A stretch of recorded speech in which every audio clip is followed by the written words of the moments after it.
तो आ गए हैं हम फिर से न्यू वीडियो लेकर। थोड़ा सा देर हो गया इस वीडियो के लाने में।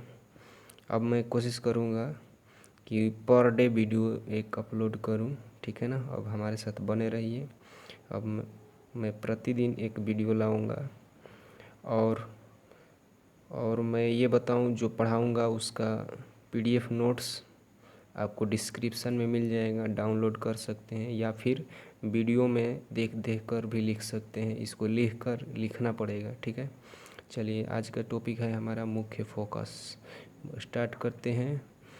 तो आपको मैं बता दूं, ये जो दर्पण दिखाई दे रहा है अवतल दर्पण है, क्योंकि अंदर की तरफ है। अ से अंदर, अ से अवतल। इस अवतल दर्पण पर समानांतर किरणें आ रही है। ये दोनों किरणें क्या है? समानांतर है। ये जो मुख्य अक्ष है उसके समानांतर है।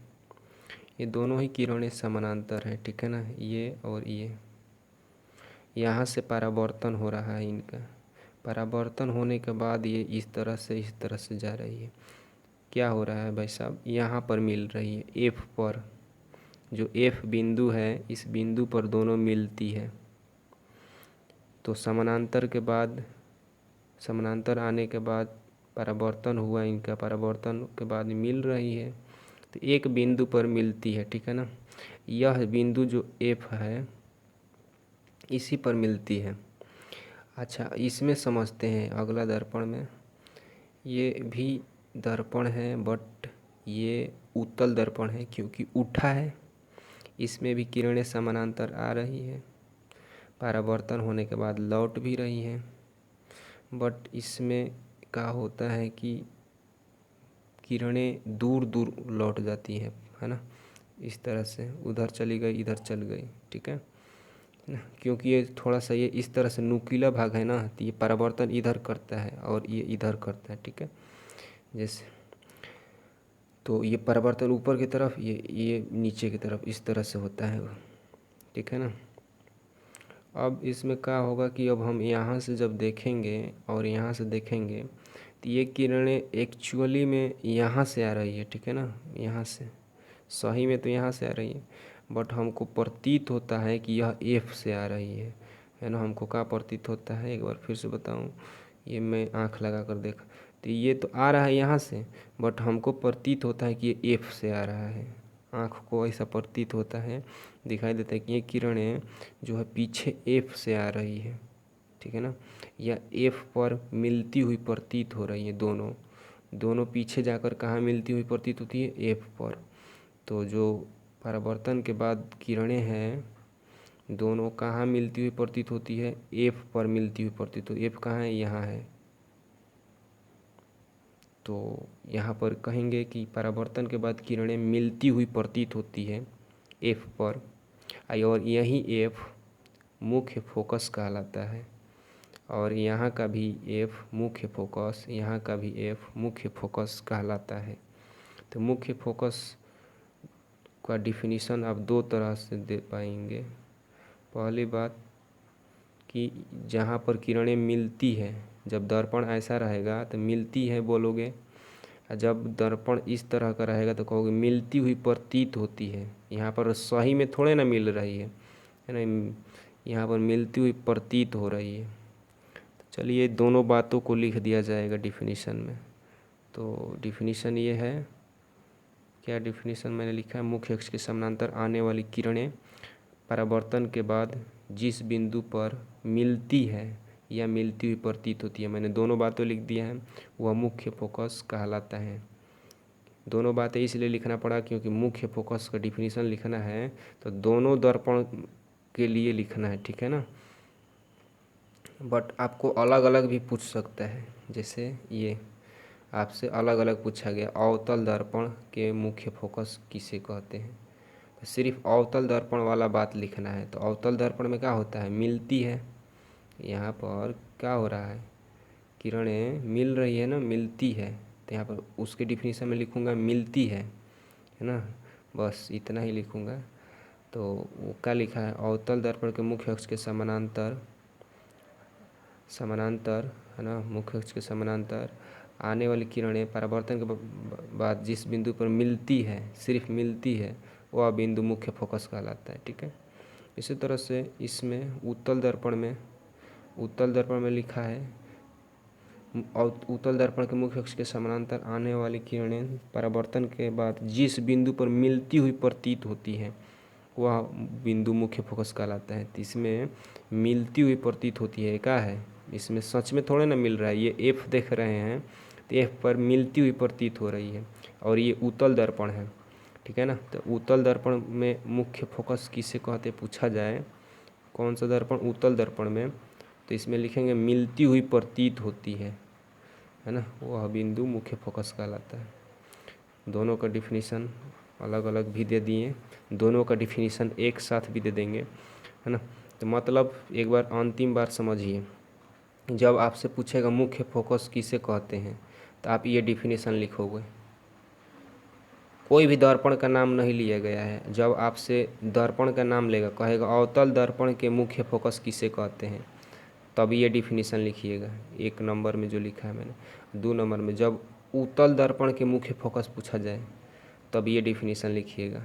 इसमें मिलती हुई प्रतीत होती है, इसमें मिलती है, डायरेक्ट मिलती है, पहला में डायरेक्ट मिलती है, दूसरा में मिलती हुई प्रतीत होती है। ठीक है ना। चलिए, इसके बाद अगला टॉपिक है हमारा फोकस दूरी, फोकल लेंथ। गोलीय दर्पण के ध्रुव गोलीय दर्पण के ध्रुव एवं मुख्य फोकस के बीच की दूरी को फोकस दूरी कहते हैं। इंग्लिश में बोले तो भाई साहब, इंग्लिश में अगर बोले तो ध्रुव का मतलब इंग्लिश में पी होता है, फोकस का मतलब एफ होता है, तो मतलब पी और एफ के बीच की दूरी को फोकस दूरी कहते हैं। आंधी पानी आ गई है, थोड़ा सा आपको आवाज़ आ रहा होगा, है ना, बारिश हो रही है। तो ठीक है, पढ़ते हैं हम लोग। तो ध्रुव और मुख्य फोकस के बीच की दूरी को फोकस दूरी कहते हैं। फिर भी समझ में नहीं आए, आइए समझते हैं आसान भाषा में। ये भाई साहब क्या है, पी जो है ध्रुव है, ये एफ का है मुख्य फोकस है। ठीक है ना, इन दोनों के बीच की दूरी में जो होगा उसे ही फोकस दूरी कहते हैं। तो इतना यहाँ से लेकर यहाँ तक ये जो दूरी बन रहा है इसको हम फोकस दूरी कहेंगे। ठीक है ना, फोकस दूरी का संकेत छोटा एफ होता है, छोटा एफ। तो यहाँ से लेकर यहाँ तक फोकस दूरी है, दूरी, डिस्टेंस। यही डिफिनीसन अगला दर्पण में भी होगा, बदलेगा नहीं, सेम डिफिनीसन, पी से लेकर एफ तक, है ना, पी से लेकर एफ तक की दूरी फोकस दूरी होता है। ठीक है, पी एफ। चलिए ठीक है, इसके बाद इसमें लिखा गया है एक बात, फोकस दूरी वक्रता त्रिज्या के आधी होती है। वक्रता त्रिज्या को आर संकेत करते हैं। ठीक है ना, फोकस दूरी को एफ से। ठीक है ना, तो ये एफ जो होता है आर के आधा के बराबर होता है। ठीक है ना, r/2 के बराबर होता है। ठीक है ना, एफ अगर 5 होगा तो आर 10 होगा, आधा है ना एफ।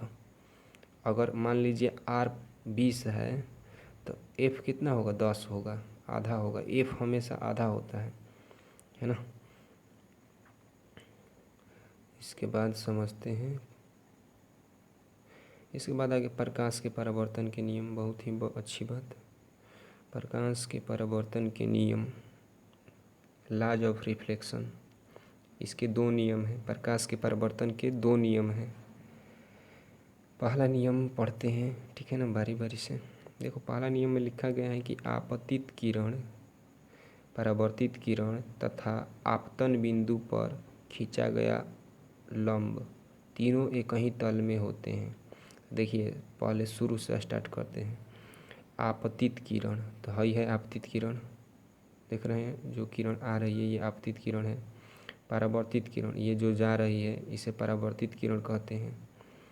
अच्छा, आपतन बिंदु पर, आपतन बिंदु है कहलाता है, जो है बिंदु है आपतन बिंदु कहलाता है। ठीक है ना, पर खींचा गया लंब, है ना, तो ये लंब होता है। ये जो डॉट लाइन देख रहे हैं ये लंब है।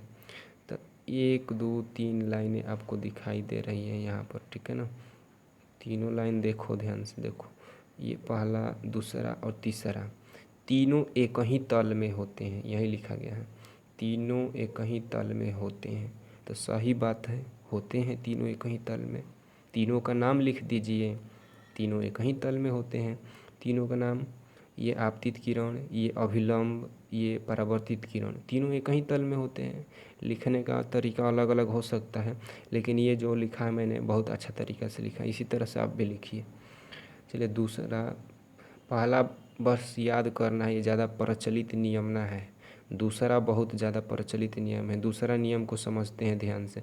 दूसरा नियम में बताया गया है आपतन कोण परावर्तन कोण के बराबर होते हैं। इस नियम को समझना है, ठीक है ना। पहला बस याद करना है, तो दूसरा समझना है आपतन कोण परावर्तन कोण के बराबर। देखो भाई साहब, ये जो किरणें आ रही हैं तो यहाँ पर आपतन कोण आई, परावर्तन कोण आर, दोनों कोण बराबर होगा, ठीक है ना। जो मैंने लिखा है आपतन कोण बराबर परावर्तन कोण, आई बराबर आर।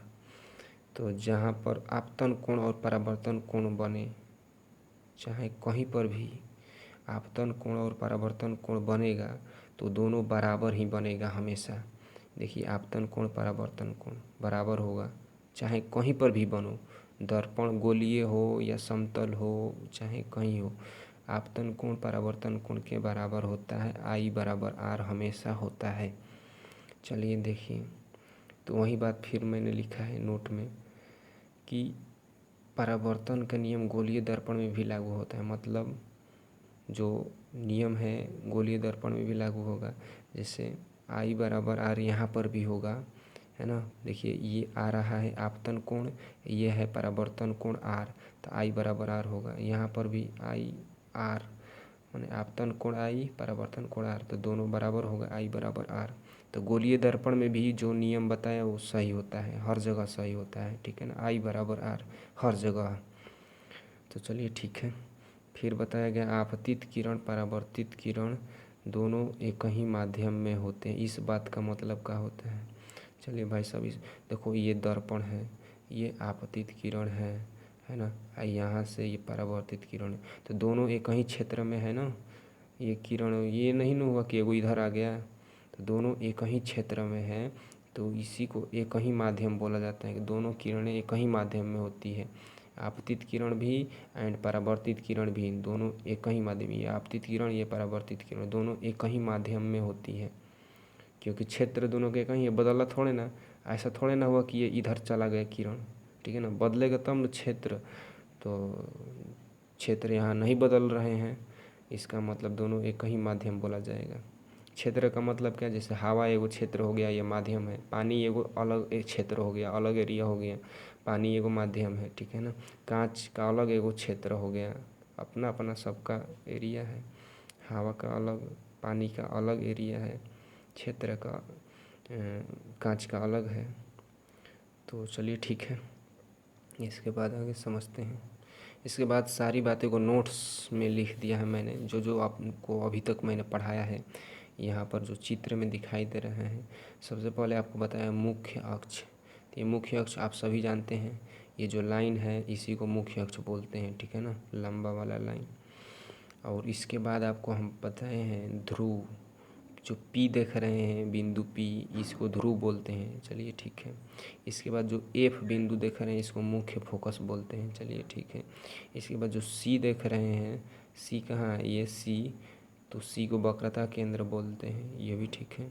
इसके बाद आपको मैंने बताया कि पी से लेकर सी तक की दूरी, है ना, पी से लेकर सी तक की दूरी आर कहलाता है, पी सी वक्रता त्रिज्या, ठीक है ना। अब इसके बाद बताया पी से लेकर एफ तक की दूरी, पी एफ छोटा एफ फोकस दूरी कहलाता है।